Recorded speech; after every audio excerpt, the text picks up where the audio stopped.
I want to thank very warmly all the high-level representatives of EU institutions, the politicians that have honored the ETUC with their presence and their comments. And I want to thank very warmly all the high-level trade unionists from the various countries and the members who are there in the room for discussing, for listening in this room about the problems that we as a trade union are facing.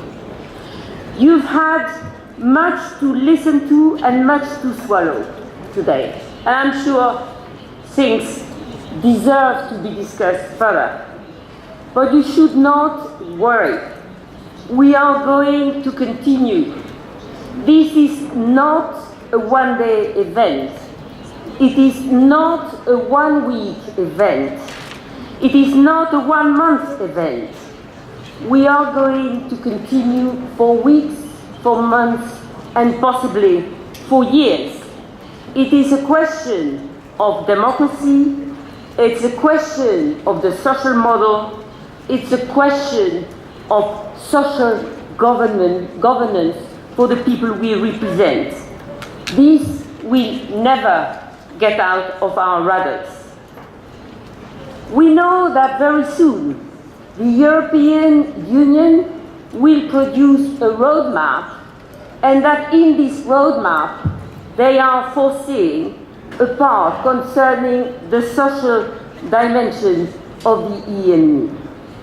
ETUC will participate and will participate actively in the drafting of this roadmap. We will base ourselves on what is our joint position, the proposal for a social compact for Europe.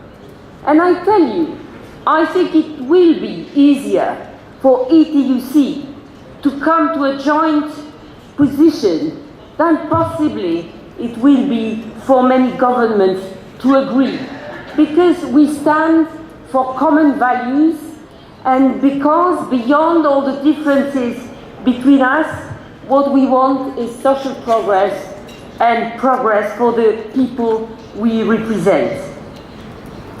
Yes, we want a social and we need a social dimension. But what is it? Social dimension cannot be a quick fix. It cannot be a plaster that you can stick on a squashed leg. Social dimension is an integral part of economic governance. Social Europe cannot happen if social protection, public services, industrial relations, and trade unions are attacked. There will not be a social Europe in that way. There cannot be social dimension with bad governance. And for us, what is good governance? Good governance exists if it is directed to the well-being of people, to their progress, if it is directed towards good employment, if it is directed towards more equality, fair taxation, and investment. And that is the message that we have carried, but that we will continue to carry in many ways and on all fronts with the European institutions, but that we will also carry to our members, because they are the ones that need to be with us if this message is to be carried through. And friends, we cannot have a social dimension for only one part of Europe. This is not possible. All member states, all workers in all member states want and need a social dimension. And we do agree with our British friends that it's not a solution to take away for workers the social rights that they should be enjoying. Here we have trade union leaders And we know that we will never compete by making our people, our workers, the people that have put their trust in us, by making them weaker, by making them poorer. Attacking workers and workers' rights is not a solution for the European Union.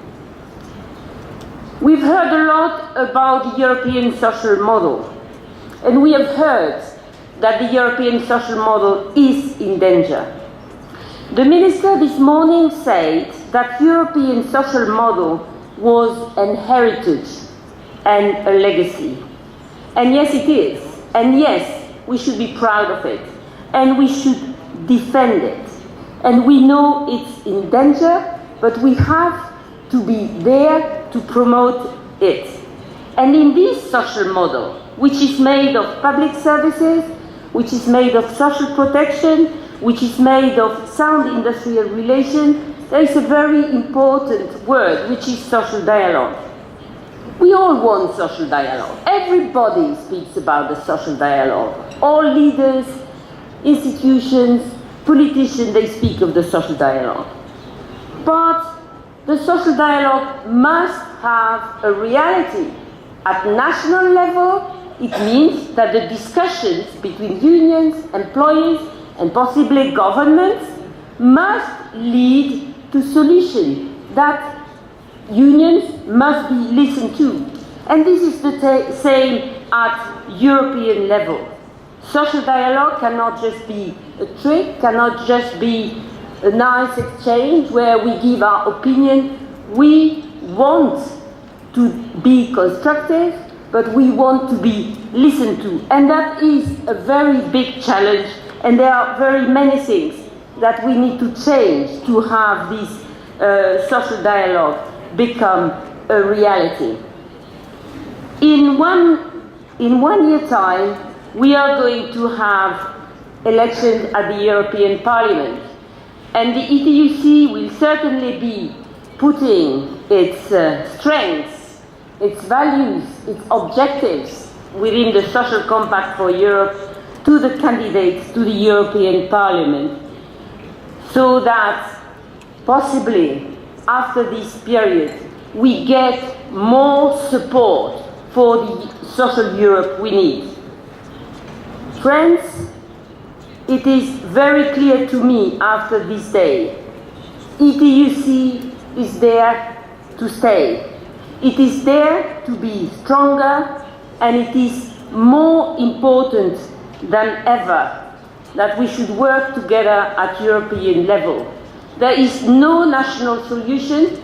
There is no national solution for the workers we represent, and the fear that we have to be overwhelmed by the far right should be fought against at all costs. I know, you know, we know, they all know that trade unions, that ETUC is not something of the past. It is something which is part of a democracy. Trade unions are part of the future. Let's go out with this in mind for the next 40 years. Thank you very much.